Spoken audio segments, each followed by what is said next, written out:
One moment I was happy, excited, and motivated for the future, and the next moment I was nervous, stressed, and anxious. What happened to me? I had just resigned from my job as a civil engineer, and I was starting my master's degree in 1 month. In my spare time, I was learning cybersecurity on TryHackMe, building my personal brand through LinkedIn and YouTube. I was going to the gym, and I was socializing with friends. Life was amazing. And then I made the disastrous choice to make a plan. I made a timeline for my 2 years back at uni. My goal is to have a graduate job lined up right after I graduate at the end of 2027. So I reverse engineered the steps I needed to take in order to land a graduate job. To land a graduate job after I graduate for 2028, I need to have strong internship experience in 2027. To get internship experience at a reputable company, I need a strong application. And applications for internships usually open in March or April of the same year, which is 2026. That's literally next year in 6 months' time. And suddenly, my mind wasn't planning. It was catastrophizing. Am I doing enough? Am I learning the correct things? Am I supposed to be building projects? Am I wasting too much time? And I haven't even started uni yet. In less than 1 hour, I went from hopeful to panicked.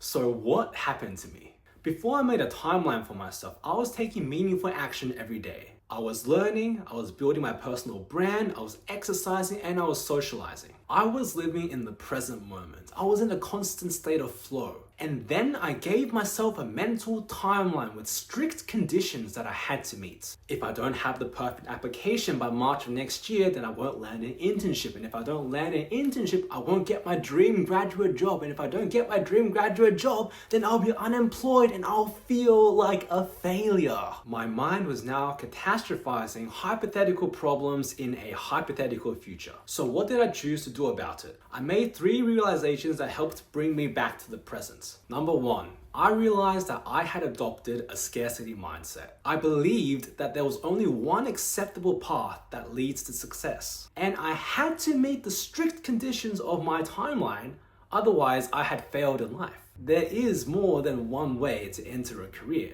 to get an internship. Maybe I'll land an internship through a careers fair, or by reaching out to recruiters on LinkedIn, or maybe through a friend referral. I was acting like there was only one door that leads to success.